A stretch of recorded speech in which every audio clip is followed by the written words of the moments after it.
يريد الله بكم اليسر ولا يريد بكم العسر.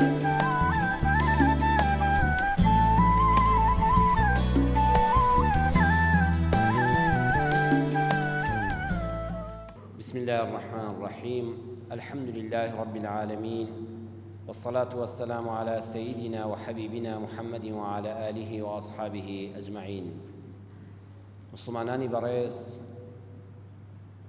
مرۆڤ بۆ پێداویستی ئاینیەکانی خۆی پێویستی بە پرسیارکردنە.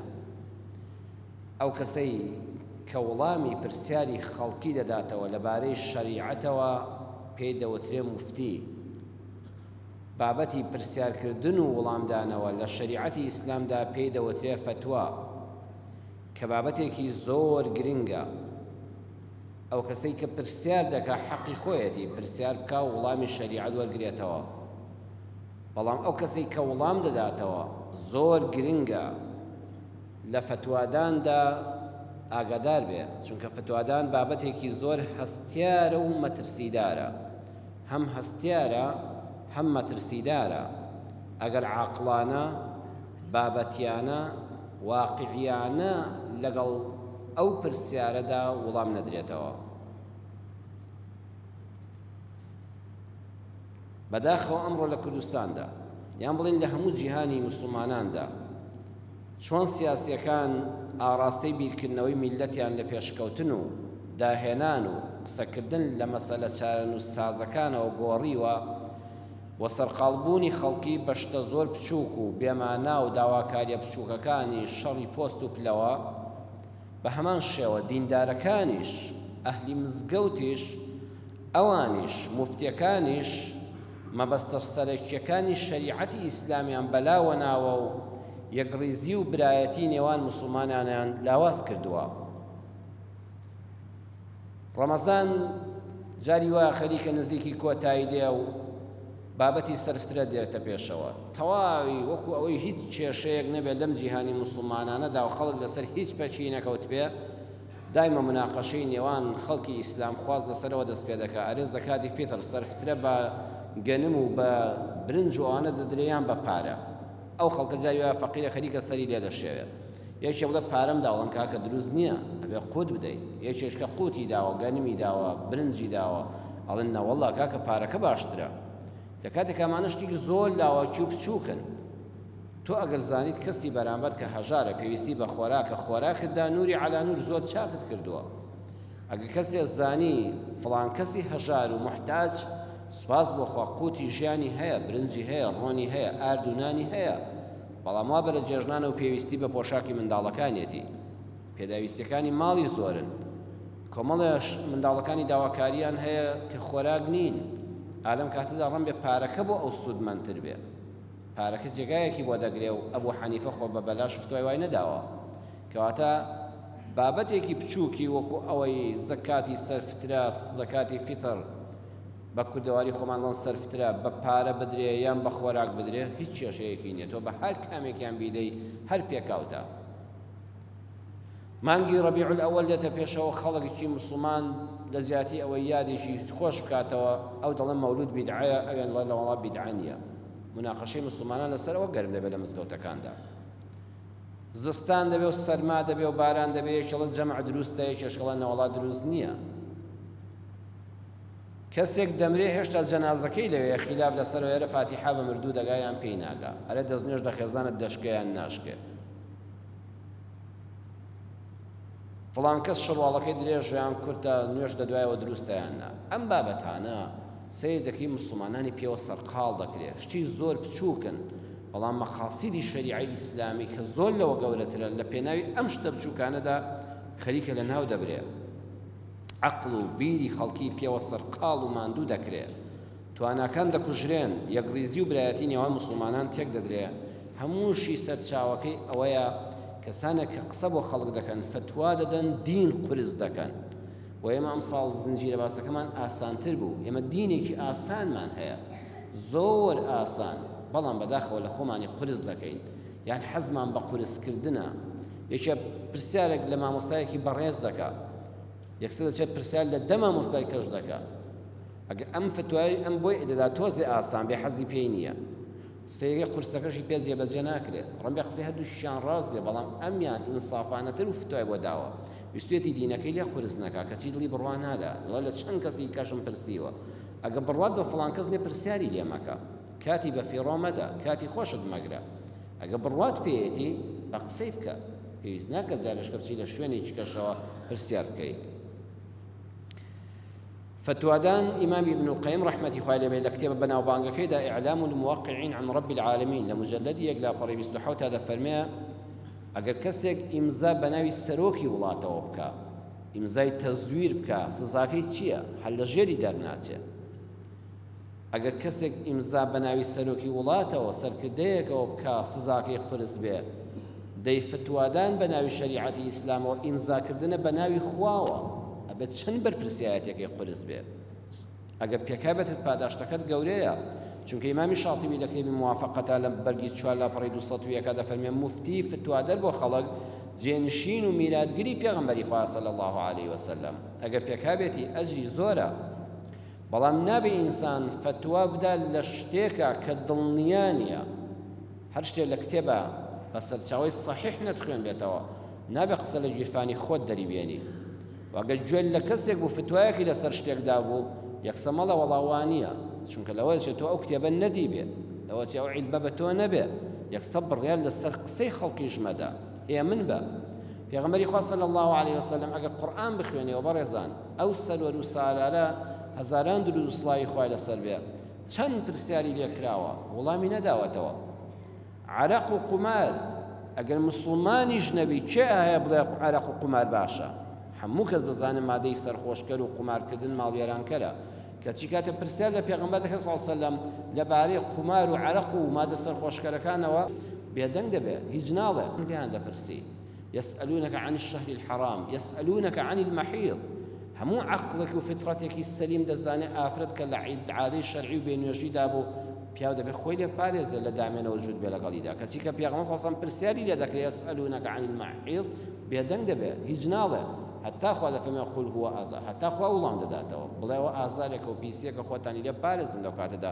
جوود مەبن لەگەڵ هاوسەرانتاندا يستفتونك چەند شێوە من هەیە لە قورئاندا لە ئەدەبیاتی زانایانی ئیسلامدا ئیمامی ڕەبیعة الرەئی مالیک شافعی ئەحمەد وشەی لا ئەدری زۆرە زۆر جار فەرمویانە نازانم ابن أبي ليلى تابعي دەفەرمێ گەیشتوم بە خزمەت 120 سەحابەی پێغەمبەر صلی الله علیه وسلم 120 سەحابەم دی وەگە پرسیارێکی شەرعی لە یەکێکیان بکرایە دەیفەرموو بڕۆ بۆ لای فڵان کەس پرسیار لەو بکە ئەویش دەینات بۆ لای ئەوەی تر 120 کەسی دەکرد و دەگەڕایەوە لای یەکەم هەتا فتوایەکیان دەست دەکەوت ئیمامی مالیک فەرموویەتی فتوام نەداوە هەتا حەفتا کەسی شارەزا شایەتیاندا کە من شایەتی فتوادانم شایەنی ئەوەم ئەو عیلمم پێیە ئەمجا قسەم بۆ خەڵک کردووە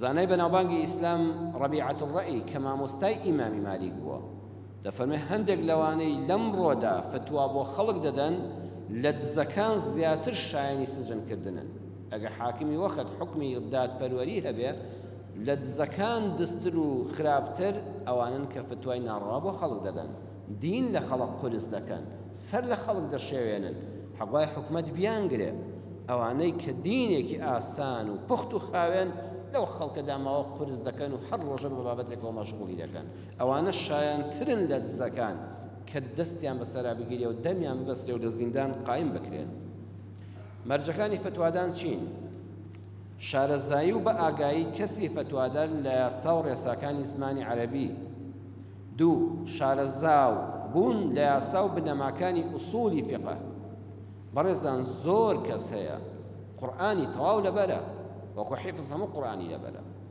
لەوانەیە هەزار فەرمودەی پێغەمبەری خوا صلی الله علیه وسلم لەبەر بێ بەڵام ئەگەر کەسێکت بینی هەموو قورئانیشی لەبەرە 2000 فەرمودەی پێغەمبەر صلی الله علیه وسلم بەنەس لەبەرە بەدەق هێشتا شایەنی فتوادان نییە نابێت حکمی حەڵاڵ و حەرام بۆ خەڵکدا حتا ئوسوڵی فقه نەخوێنێ ئوسوڵی فقه بۆ تێگەیشتن لە دەقە شەرعیەکانی قورئان و سونەت و هەڵگۆزینی حکمە شەرعیەکان لیان و ڕێخستن و پۆلیانکردنی بەڵگە شەرعیەکان و دەستنیشانکردنی کات و شوێن و چۆنیەتی کارپێکردنیان سەرنجی ئەم بەسەر هاتە بدەن خۆشەویستان زمانی ئیمامی مالیکە کە ئیمام و وتاربێژی مزگەوتی پێغەمبەر بووە صلی الله عليه وسلم. ئیمام مالک نووسەری کتێبی ئەلموەطەئە کە یەکەم کتێبی حەدیثی پێغەمبەری خوا صلی الله عليه وسلم کە نووسراوەتەوە. 40 ساڵی ڕێک لە میحرابی پێغەمبەرە پێشنێژی بۆ خەڵک کردووە. 40 ساڵ ئەوەندە عالمێکی گەورە بووە. ئەم عالمە بەناوبانگە، ئەم سەرمەسحەبە گەورە کە مامۆستاکەی ئێمە ئیمامی شافعی بووە. ئێمەش کورد شافعی مەسەبین، سەر بە محەممەدی کوڕی ئیدریسی شافعین و فتوا لە مەسەبەکەی ئەوە دەگرین. ئیمامی مالیک مامۆستای سەر مەسەبەکەی ئێمەش بووە. پیاوێک دەچێتە خزمەتی و داوای فتوایەکی شەرعی لێ دەکات. ئەڵێ قوربان من کابرایەکی بولبول فرۆشم، کەناری و بولبول و ئەو شتانە دەفرۆشم، ئەمانەی تەیری جوانی دەنگ خۆش. لە بازاڕە دوکانی ئەوەم هەیە، کابرایەک بولبولێکی لێ کڕیوم 2 ڕۆژە بردوویەتی، ئەمڕۆ بۆی هێناومەوە بە سەری داداومەوە داوای پارەکەی دەکاتەوە، ئەڵێ بولبولەکە ناخوێنێ. من ئەم بولبولە جوانم بۆیە کڕیوە دەنگی خۆشە بۆم خوێنێ لە ماڵەوە، کەچی بولبولەکەی تۆ ناخوێنێ. منیش پێم کاکە وەڵا دەخوێنێ، کوتێتی بڕوا بکە ناخوێنێ. قسەمان تێک گیرا و ناڕەحەتی کردم، دوای 2 ڕۆژ بولبولەکەی بۆ هێناومەوە، وەڵا تەلاقم خوارد کە بولبولەکەم بەردەوام دەخوێنێ. لە ناچاری و لە تووڕەی و عەسەبی بووندا تەلاقم خوارد، بە تەلاق سوێندم خوارد، کارێکی ناڕەوام گوت کە بولبولەکەم دەخوێنێ، بەردەوام دەخوێنێ. ئیمامی مالیک فەرمووی تەلاقەکەت کەوتووە، چونکە بولبول بەردەوام ناخوێنێ. تۆکتوتە بەرتیمارە وڵای ئیمام مالیک گوتم بەخوا تەلاقی ئاوا بێ بەردەوام بولبولەکەم دەخوێنێ. فەرمووی تەلاقت کەوتووە، چونکە بولبول بێدەنگ دەبێ، بولبول هەمیشە ناخوێنێ. کابرا زۆر بە عاجزی و مەلولی بیری کردەوە ئەی خوای گیان، دوای کۆمەڵک مناڵ، دوای چەند ساڵ هاوسەرگیری، ئێستا بڕۆمەوانێ بە حکمی شەرع دەبێ خێزانەکەم بێنمەوە ماڵی باوکی، ئەمجا نەفەقەی بۆ دابین کەم، ئەمجا شوێنی بۆ دابین کەم، خۆشن کە تەلاق درا بە ڕێزانەوەی منی بگری فڕێ دێ ماڵی باوکی. ئافرەت کە شووی کرد دەبێت جارش کە معەزەز و مکەڕەم بژی دوای تەلاقدانیشی، دوای جابوونەوەش لێ بەتایبەتی ئێمە ئافرەتە خۆ خەتایەکی نەکردووە، کابرا بە ناڕەوا تەلاقی ناڕەوای خواردووە. ئەی منداڵەکانم چیان لێ دەیە؟ ئەی دەوروبەر چۆن ئازارمان پێدەخۆن؟ ئەی هەردوو بنەماڵەت چۆن لێک عاجز دەبین؟ هەموو ئەم مەراقانە چەند دڵۆپێک فرمێسک قەتیز بوو لە چاوەکانیدا، زۆر بە عاجزی هاتە دەرەوە. لەو کاتەدا ئیمامی شافعی بۆ دەرس خوێندن دەچوو بە خزمەت ئیمامی مالیک، تووشی ئەم پیاوە بۆ سڵاوی لێ کرد، کابرا قوڕی پڕ بوو لە گریان، خەریب و جوابی سەڵاوەکەی پێ نەدەدرایەوە. ئیمامی مالیک فەرمووی برام دەبینم زۆر عاجزی، ئەتوانم لە شێوەیەک شتێکە هاوکاریت بکەم؟ وتی وەڵڵا کاکەی گیان ئیتر هاوکاری چیم بکەی؟ ماڵم وێران بووە. وتی خوانەکە بۆ؟ وتی وەڵڵای حاڵ و مەسەلەیەکی ئاوا بوو، کابرایەکی بولبول فرۆشم لە پێناوی پارەیەکی کەمە ماڵم وێران بوو، کابرایەک بە ناڕەوایە خەی پێکەوتم بولبولی بۆ هێنابووم و نیش 3 بە 3 تەلاقم خوارد کە بولبولەکەم بەردەوام دەخوێنێ. بۆ پرسیاری شەرعی چوومە خزمەت ئیمامی مالیک، فەرمووی تەلاقت کەوتووە. ئیمامی شافعی فەرمووی پەلەمەکە، وەرەوە لەگەڵما، تەلاقت نەکەوتووە. کابرا وەکو کەسێک خەریکە دەخنکێ و کەسێک لەنکاو دەستی دەگرێ و دەری دێنێ، ژیانی بەبەرا دەکرێتەوە. لە قسەیەک دەگەڕێ کەسێک بڵێ وەڵام تەلاقە نەکەوتووە. ئەها زۆر کەس بەڕێزان پرسیاریوە دەکا بۆ فڵان مامۆستا وای گوت بۆ فڵانی کەوا دەڵێ، دەبێت یەکێکیان درۆیان کردبێت خوا نەخواستە دوو لەڕێی مامۆستایانی فتوادە. نە، ئەمە تێگەیشتنە لە فتوا، تێگەیشتنە لە دەقەکانی شەرع. جاریوار کەسێک زۆر زیرەکە وەکو کەسێشکی خوارخۆش تێ نەگەیشتە، خۆ لەو کاتەدا ئیمام شافعی تەلەبەی ئیمام مالیک بووە، پلەی ئاستی زانستی بە بێگومان لەو نزمتر بووە لەو کاتەدا، بەڵام تێگەیشتن و ژیری بووە مەسەلەکە ورتر بووە، مەجعبەیەکی تێدا نییە. کاتێک دەچنەوە خزمەت ئیمامی مالیک دەفەرمێ قوربان دەستت ماز دەکەم و جەنابەت فتوات داوە کە ئەم پیاوە تەلاقی کەوتووە. فەرمووی بەڵێ وایە. وتی بەڵام من وا ئەزانم جەنابی ئیمام مالیک ئەم پیاوە تەلاقی نەکەوتووە. وتی محەممەدی کوڕی ئیدریسی شافعی تۆ بەڵگەت چییە کە تەلاقی نەکەوتووە؟ قسە بە بەڵگە دەکرێت. ئینسان کاتێک کە شتێک دەڵێ نابێ بەرامبەر یەکسەر ڕەفزی کە، بڵێ بەڵگەت چییە؟ وتی قوربان بەڵگەم ئەو حەدیثەیە کە ئەو ڕۆژە لە خزمەت جەنابتا خوێندم. جەنابەت حەدیثێکت بۆ باس کردم کاتێک کە فاتیمەی کچی قەیس باسی خۆی دەکات. فاتیمەی کچی قەیس دەڵێ ئەرسەلە ئیلەیە زەوجی عیاشی بنی ئەبی ڕەبیعەتە بطەلاقی. عیاشی کوڕی ئەبی ڕەبیعە مێردی فاتیمەی کچی قەیس بووە. وتی ڕۆژێک نامەیەکی بۆ ناردم، خەبەرێکی بۆ ناردم بە پیاوێکی بەڕێزی ڕازگۆی ئەهلی سیقەدا، وتی من تەلاقم داوی لەگەڵ تا ناژین و پێک ڕازینین و بڕۆوە ئازاد بۆ تەلاق دراوی. زمانی پێغەمبەر صلی الله علیه و سلم شتەکان بەڕێزان زۆر بە ئاسانی وەردەگیران. ئێستا ژنێک تەلاق بدرێ فەقیرە خەڵک دێ لە دەهۆڵ دەدا، یەکێ دەڵێ بۆ، یەکێ دەڵێ زەحمەتە لەسەر چ نەبوو بێ، خوا دەزانێت لەسەر چی بووە. زمانی سەعادەتی پێغەمبەر صلی الله علیه و سلم خەڵک ڕۆشنبیر بوو بە ڕۆشنبیری ئاینی. ئەو ئافرەتە خۆی باسی خۆی دەکات، ئەڵێ من مێردەکەم جوابی بۆ نادەم بە پیاوێکی مەوثوق بڕوا پێکراودا، وتی من تۆم تەلاق داوە، ئەوە شایدم کرد تۆ من و تۆ لە یەک جیابینەوە پەیوەندیمان بێکەوە نەماوە. زۆر بە ئاعتیادی وەریگرت، دەی خۆ لە برسانە نامرین، تۆ باشتر بە نسیبێ و منیش باشتر. دەفەمە هەر عیدەم بەسەر چوو خێرا، ئێستا کانە ئافرەتێک تەلاق بدرێ دوای 2 ساڵ شوو بکاتەوە خەڵک خوازانێ لەسەر چی بۆچی تەلاق درابوو. لە زمانی دینی ئاسانی پێغەمبەر صلی الله علیه و سلم ئەم شتانە زۆر اعتیادی بوون، ئەوانە ئەحواڵاتی شەخسین. ئەم ژنە خۆی دەڵێ فاتیمەی کچی قەیس فەخەتەبەنی خۆتاب خوازبێنی کرد لەسەر خوازبێنی کرد دەهاتە خوازبێنیم. ئێستا ئافرەتێک تەلاق بدرێ و مارە شوو بکاتەوە خەڵک تەقریبەن بە چاوێکی فەقیرە این سەی دەکات، یان کەس مارەی ناکاتەوە، من کاکە خوازان لەسەر چ تەلاق دراوە بە کەڵکی مێر نایە. خوازبێنی کرد لەسەر خوازبێنی کرد دەفەرمێ دەهاتە خوازبێنیم. حەل لە دوای عیدەی هەمووی 4 مانگ شتێکی پێچوو بوو. ئەویش دەڵێ دوای پاکبوونەوەی لە 3 عیددا، ینی 3 مانگ 3 بێنوێژی بینی و پاک بووانێ و دەست پێ دەکاتەوە، ژیانی هاوسەری دەست پێ دەکاتەوە. وەڵا ئەوەندە خوازبێنیکەری چوو بوو سەری لێشاڵ شوو بە کامیان بکات، چوە خزمەت پێغەمبەر صلی الله علیه و سلم، وتی ئەی پێغەمبەری خوا فڵان کەسی مێردم تەلاقی دام، عیدەی شەرعیم 3 مانگ ئەوەندە بەسەر چووە، ئێستا کاتی شوکردنەوەمە کۆمەڵە کەس هاتوونە خوازبێنیم. پێغەمبەر صلی الله علیه و سلم فەرمووی کێن ئەو کەسانە؟ وتی قوربان معاویەیە، معاویە کوڕی ئەبوو سوفیان نا، معاویەیەکی کە هەبووە، چونکە معاویە کوڕی ئەبوو سوفیانێکی گەورە پیاوانی قوڕیش و دەوڵەمەند بووە.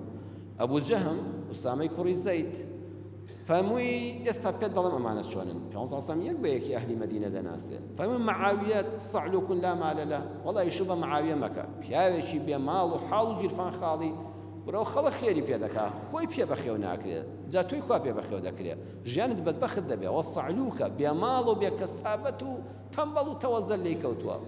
و ئەگەر کەسێک ماڵ و سەروەتێکی نەبێ، خانوویەکی نەبێ، ئیشێکی نەبێ، حەق وان نییە کچی خەڵک بەدبەخت کات. پێغەمبەر فەرمووی شوو بە ئەویان مەکە. أما أبو جهم رجل ضراب للنساء صاحب شر لا خير فيه. أو كابرايش أبو جهم أو حرب وناسلا ئازاردەری ژنانە، بەردەوام لە ژن دەدا، ژنەکەی کەش لێسەوەی تەلاقدا هێندی لێدا بوو، خێری پێوە نییە. وی پێغەمبەر فەرمووی ئەو پیاوانی لە ژن دەدەن خێریان پێوە نییە. لا يضع العصا عن عاتقه، لە ڕیواتێکا فەرمووی قەت گۆپاڵەکەی گۆچانی لەسەر شانیدا ناگرێ. لا يضع العصا عن عاتقه، بەردەوام گۆپاڵە ئەستوورەکەی ئاوا حازر بەسەر شانێتی بەژنەکەی کێشێ. فەرمووی ولكن عليك بأسامة بن زيد، بەڵام وەسیەتت پێ دەکەم بڕۆ شوو بکە بە ئوسامەی کوڕی زەید، حتا بڵێ گەنجێکی ڕێک و پێکی لەسەر خۆی هیممەت بەرزی کاسبکاری بە حرمەتە لەگەڵ یادە حەسەیەوە، ئەویش بە قسەی کرد و خۆشبەخت بوو. ئەم حەدیسە لە صحیحی مسلم بە ژمارە فرموودەی 3696 هاتووە. دەچینەوە خزمەت ئیمامی شافعی. ئیمام شافعی ئەم فرموودەی بۆ ئیمام مالک باس کرد، فەرمووی قوربان من ئەم حەدیسەم لە جەنابت وەرگرتووە، ئەم حەدیسەی پێغەمبەر صلی الله علیه و سلم با دیقەت بدەین، فتوای لێ وەرگرین. پێغەمبەر صلی الله علیه و سلم فەرمووی لا يضع العصا عن عاتقه، ئەبوو جەهم قەت گۆچانەکەی و گۆپاڵەکەی لەسەر شانیدا ناگرێ. ئەی ئیمام مالک، پێغەمبەر صلی الله علیه و سلم مەبەستی ئەوە بۆ زۆربەی کادوایە، ئەینا ئەبوو جەهم خۆ معقول نییە 24 ساعاتی خوا گۆچانەکەەوە لەسەر شانی بە گۆپاڵەکەی بەدەستەوە بێ. ئەی نان خواردنی، ئەی نوێشکردنی، ئەی هاتنە خوتبەی جومعەی، ئەی مەسەردانی خەڵکی، ئەی کار و کەسابەتی، مەبەستی ئەوەیە یعنی یەکێ لە خوەکانی ئەوەیە کە دایمە گۆپاڵەکەی لەسەر شانێتی و ئامادەی لێدانی خەڵکە، پیاوێکی تووڕە و تۆسنە. ئەم فەرموودەیە ئەوەی لێ دەفامرێتەوە بەردەوام کابراوانە بووە، یعنی یەکێ لە خوەکانی ئەوەیە. بە هەمان شێوە کابرای بولبول فرۆش نێتی ئەوە بووە بولبول زۆربەی کات دەخوێنێ، مەبەستی ئەوە نیە قەت بێدەنگ نابێ، جا بولبولی وا هەیە قەت بێدەنگ نەبێ، مەبەستی وێ ئەم بولبولە دەخوێنێ، یەکێ لە سیفاتەکانی خوێندن بولبولە، دەنگی خۆشی هەیە، بەڵام معنیەوە نیە بێدەنگ نابێت، چۆن کابرا بەردەوام گۆپاڵەکە لەسەر شانی نییە کە پێغەمبەر فەرمووی قەت گۆپاڵدانانێ، مەبەستی وێ هەند زۆربەی کات وایە. ئەم پیاوەش دەتوانین بەڵگە لەسەر ئەم حەدیسە بێنینەوە کە بولبولەکەی زۆربەی کات دەخوێنێ، بۆیە تەلاقی نەکەوتووە. ئیمام مالک ماچی کرد، فەرمووی دەست خۆش، دەم خۆش، قسەی تۆ ڕاستە، تەلاقی نەکەوتووە. لە قسەکەی خۆم پەشیمان بوومەوە، فتواکەی خۆم وەرگرتەوە. چەند خۆشە ئینسان ئەوە بە ویژدان بێ، ئەو عالمە گەورە نەیفەرمو ڕۆڵە بێدەنگ بە تۆ فەقیه منی تۆ تەلەبەی منی فەرمووی دەمت خۆش بێ جوانت پێکە تۆ بەڕاستی باشتر لە من لێ حاڵی بووی وەیە فتوا کاتێک کە دەگۆڕێ لە کەسێک بووە کەسێک تێگەیشتنی ژیرانە و وردانەی کەسەکەیە بۆ ئاینەکە خەلەلی تێدا نییە مفتی دەبێت جیاوازی بکات لە نێوان حکمی شەرعی و فتوای شەرعی حکمی شەرعی ئەو بابەتە شەرعیانن کە پەیوەندیان بە کردەوەی مرۆڤەکانەوە هەیە ڕاستەوخۆ لەو دەقانی قورئان و سوننەت وەرگیراون کە مانە و دەلالەتەکانیان قەتعین بە شێوەیەک ئەو مانایانە نەبێت هیچ مانای دیکە هەڵناگرن وەکو ئیمامی جورجانی لە تعریفاتەوەی فەرمووە بەڵام فتوای شەرعی جیاوازی هەیە لە حکمی شەرعی فتوای شەرعی بە زۆری ئەو بابەتە ئیجتیهادیانن کە بەڵگە شەرعیەکانی دیکەی بێجگە لە قورئان و فەرموودە وەرگیراون زۆر جار واقعی کەسەکان یان شوێن و کاتەکان تێیاندا ڕەچاو کراوە یان لەو فەرموودا و حەدیثان نەوەرگیراون کە زیاتر لە مانایەک هەڵدەگرن کەواتە دروستەوە فتوانە بگۆڕن بە پێی کات و شوێن و کەسەکان ئیمامی ابن القیم لە ئیعلام الموقعیندا لە جڵدی سێدا دەفەرمێ فصل في تغيير الفتوى واختلافها بحسب تغيير الأزمنة والأمكنة والأحوال والنيات والعوائد بابتك باسي أولك فتوى ببي بينش دقورة فتوى ببي زمان وزمين فتوى واهي بوصدمك باشا بەڵام بۆ سەردەمێک کە نایخوا فتوای وا هەیە بۆ شارێک باشە بەڵام لە شارێکەکەدا نایخوا بە خەڵکی ئەو شارە نایە فتوای وا هەیە بۆ حاڵی کەسێکە فتوای بە پێی نیەتی کەسێکە فتوای وایە بە پێی دەرهاویشتەکانی ئەو بابەتەیە وایە بە پێنج شت حکمە شەرعیەکان بابەتە فتوا شەرعیەکان دەگۆڕێن بۆی ئیمامی ابن القیم فەرمووی هەر کەسێک لەمە ئاگادار نەبێ کاتێک کە قسە بۆ خەڵک دەکات دین قرس دەکات أوجب من الحرج والمشقة كاتێک کە دینی خوا بۆ خەڵک باز دەکات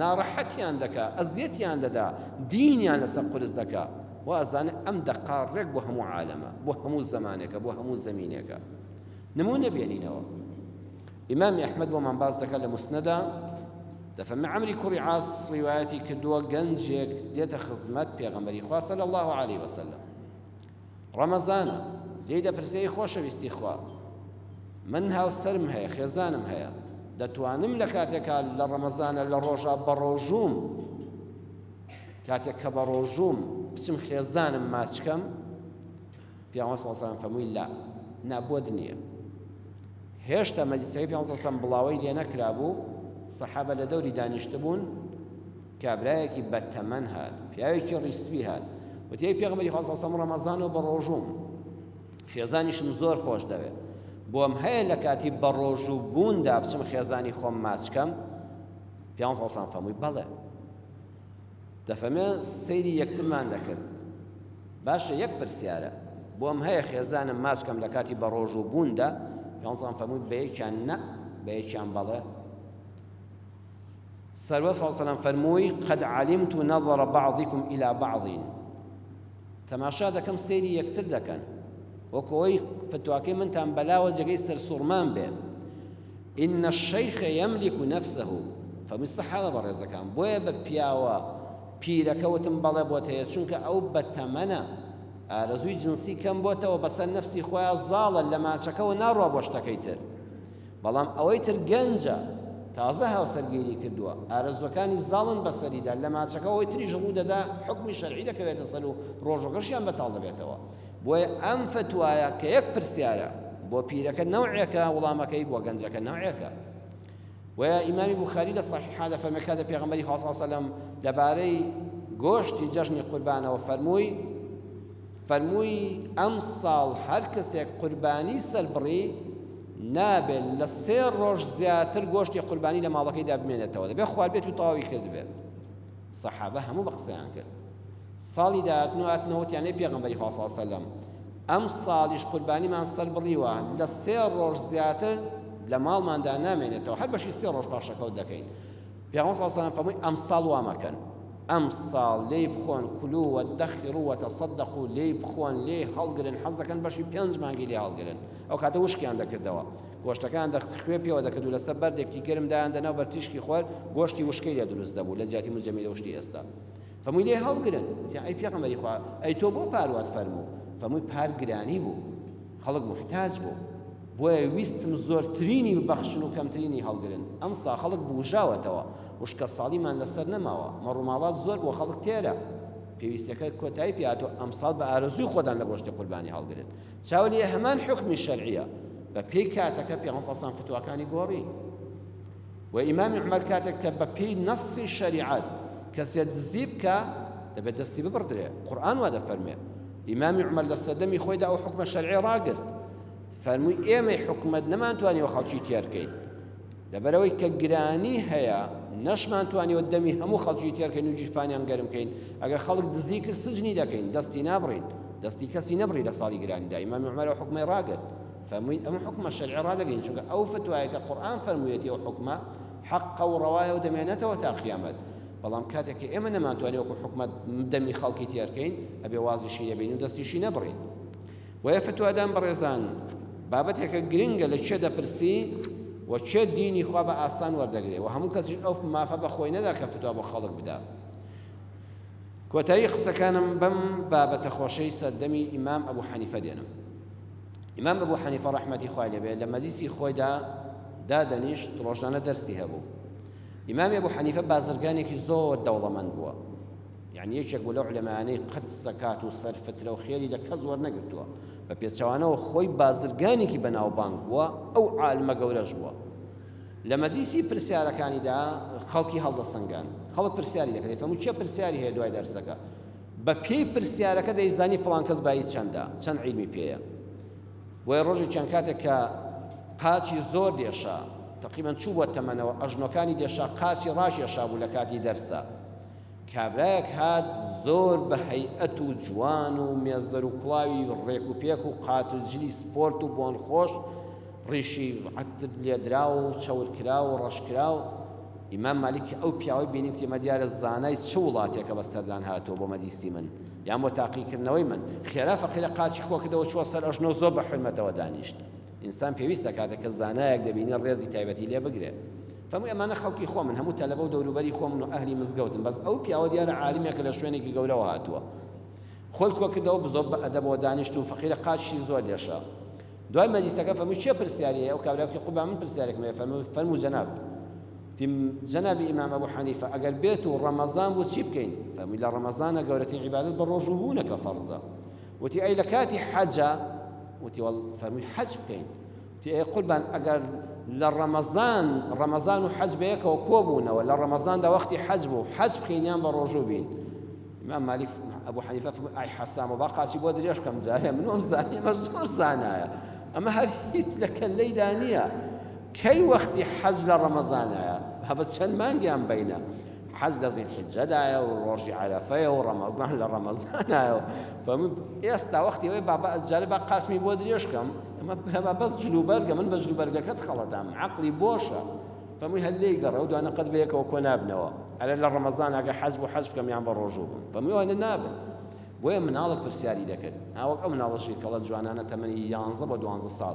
پرسیاری دەکرد ئیمام ئەبوو حەنیفە زۆر سەری سوڵما بوو بە پرسیارە جوانەکانی فەرمووی ئەو مناڵە شتی پێیە ڕۆژێکیان کە دانیشت بوو باوکی هات و بەرز لێدا لە مزگەوتە لێدا وتی هەستە هەتی بڕۆ سەری شەکەت ئەوە چیەکە یەک دوو ڕۆژە نایبوێرە ئیمام ئەبوو حەنیفە فەرمووی لێی مەدە وتی ئەوە کوڕمە فەرمووی ئەخ دەی بۆ لێی دەدەی وتی قوربان ئەوە ئیشی پێ دەکەم فەرمووی وەڵڵاهی ئەو کوڕی تۆ زۆر زیرەکە لێی گەڕێ با بەهرەمەند بێت لە علومی شەرعی و لە زانست وەڵڵاهی ئەو کوڕە شتێکی گەورەی لە پەیدا دەبێت حەیفە فێری کەسابەتی بکەی با بخوێنێ تی قوربان بۆ خۆت لە تێری قسە دەکەی جەناب بازرگانێکی دەوڵەمەند و پیاوێکی سەرمادار نانی گەرم و جلی جوان و ماڵی کەشخەت هەیە منیش وا لە برسانە دەمرم ئەم مناڵە گە دەستبارێکم لەگەڵا بگرێ و حەماڵێکی پێ بکەم و ئیشێکی پێ بکەم و تۆزە بژێوی ژیانم باش بێ فەرمووی ڕۆژی چەندت بۆ پەیدا دەکا وتی 2 درهم یعنی 2000 ئەمڕۆ فەرمووی بە وەعدی خواها تۆ واز لەم کوڕەت بێنە هەموو ڕۆژێ من 2 درهمت دەدەمێ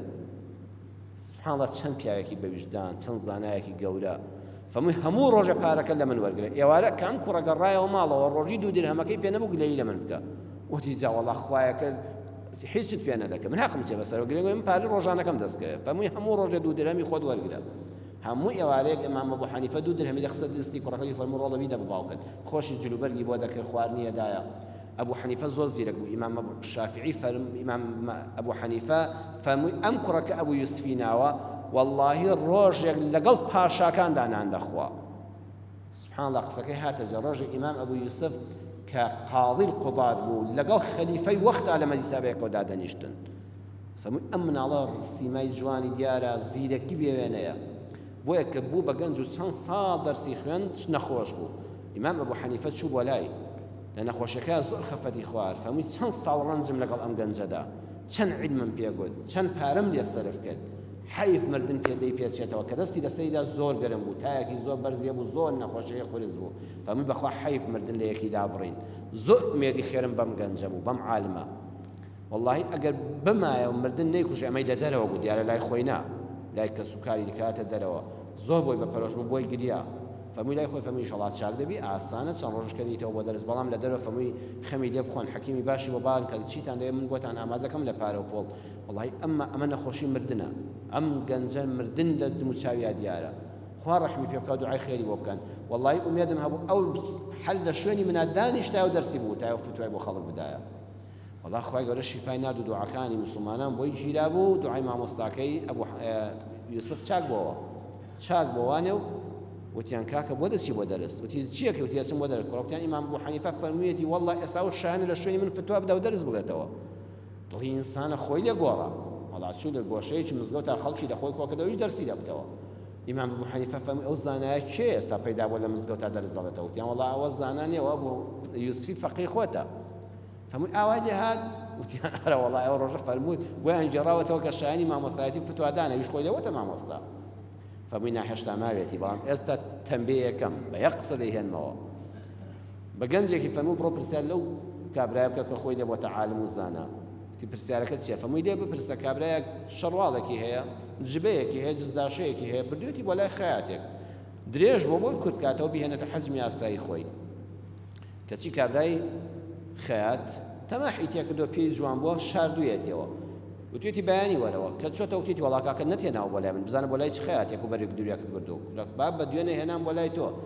ڕای کردۆ بۆ شورتە و شکاتی کردۆ، حاکم ئەمری گرتن و تەفتیشی دوکانەکەی داوە سەیەکەن لە شوێنەکە شاردوویەتەوە. پرسیارەکە ئەوەیە ئایا ئەم خەیاتە کرێەکەی دەکەوێت کرێی کورتکردنەوەکەیان نا؟ چوو پرسیارەکەی لێ کرد. ئەبوو یوسف یەکسەوتی بەڵێ بەڵێ دەیکەوێت، دەبێت پارەی خۆی بداتێت، چونکە شڵواڵەکەی بۆ کورت کردوێتەوە. ئیمام ئەبوو حەنیفە فەرمووی ئەگە وتی پارەکەی دەکەوێت هەر بڵێ هەڵەت کرد، دی قوربان هەڵەت کرد، نەتپێکە پرسیار وەڵامەکەت ڕاز نییە، بە خۆی داهاتەوە.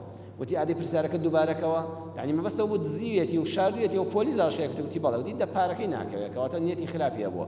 وتی وەڵا هەر هەڵەت کرد، وەڵامەکە لەو نییە. وتی چۆن؟ وتی بەخوا هەر ئەوە نییە. وتی چێ تۆی بۆ لای من ناردووە؟ وتی هەر کەسێک بێت. ئەو خوایەوە ئەبوو حەنیفە تۆی بۆ لای من ناردووە. ڕای کردەوە بۆ مەجلیسەکەی، دەستی ماشکی ئیمام ئەبوو حەنیفە ڕووی تێ نەکرد یەکەم جار تا دەرسەکە تەواو بوو. فەرمووی تۆ مامۆستانی کاکە بۆ خۆت پرسیارەکە وەڵام دە، وتی بەخوا سەری لێ دەرناکەم. فەرمووی ڕۆڵە تۆ هێشتا ماوتە، بۆیە ساڵانێک کە خوێندنت پێویستە، من مەدحم کردی بەڵام خۆمانیانە خۆل لێ بگۆڕێ. وی وایە دوو نامیل کە دوو کتێب دەخوێنێتەوە، یەکسەر کاکە خۆی دەبێتە ئیمامی شافعی لەو خەڵکە، هەر دوو نامیل کە خوێندێتەوە، هەر حساب بۆ کەس ناکەڵە مەلا عەبدولکەریم مودەڕیس چییە لە سەردەمی خۆیدا. بۆیە دەبێت وریابی شتێکت پێیە، حەدیثێکت لەبەرە، جزئێکی قورئانت لەبەرە، یاخوا مبارەک بێت، هەموومان دڵمان پێت خۆشە، بەڵام لە فتوادان دەبێت وریابی. فەرمی ڕۆڵێکیان گوێ بگرە. ئەگەر قیاسەکە تەماشا دەکەیت، ئەگەر شڵواڵەکە، جزداشەکە، جبەکە بە قیاسی کابرای خاوەنی کورت کرابەوە، دیارە ئیشەکەی بۆ ئەو کردووە و دوایی نێتی خراپ بووە، ئەبێ پارەکەی بدە. ئەگەر بە قیاسی خۆی کورتی کردبووەوە، دیارە هەر لە ئەوڵەوە نێتی پیس بووە، ئەوە کرێکەی ناکەوێت و دەبێت سزاکەشی بدا بۆی بکڕێتەوە بە قیاسی خۆی بۆی کورتکاتەوە. لەبەرەوە دەبێت سەیری بابەتەکەکەین، نەک لە خۆ بڵین دەیکەوێ یان نایکەوێت، سەیری شتەکە دەکەین بە قیاسی کابرا جلەکەی کورت کردوێتەوە یان بە قیاسی خۆی. هەتا ئیمام ئەبوو حەنیفە وەفاتی کرد، ئیمام ئەبوو یوسف لە خزمەتیا بوو، مەدرسەی خۆی جا نەکردەوە، مەدرسەی خۆی ڕانەگەیان و بوو بە گەورەترین زاناش لە مەسەبی ئیمام ئەبوو حەنیفەدا، شوێنی ئەوی گرتەوە بە زیادەوە فتواکانی. بەڵام ئەبوو یوسفیش بە پێی سەردەمی خۆی هەندێک فتوای ئیمام ئەبوو حەنیفەی گۆڕیوە، هەروەکو ئیمام نەوەوی ڕەحمەتی خوای لێبێت لە مینهاجە زۆر شتی ئیمام شافعی گۆڕیوە بە پێی سەردەمەکەی خۆی. بۆیە دینێکی ئاسانمان هەیە ئەگە خەڵکێک جوان لێ حاڵی بێ و بە ئاسانی بیگەێنێ. یا ڕەبی خوا لە دینەکەی خۆت باشتر شارەزامان کەی ڕێمان بکەوێتە کەسانێکی شارەزا و ئاسانکار کاتێک کە حکمێکی شەرعیمان پێویست دەبێ. وصلى الله على سيدنا محمد وآخر دعوانا أن الحمد لله رب العالمين. يريد الله بكم اليسر ولا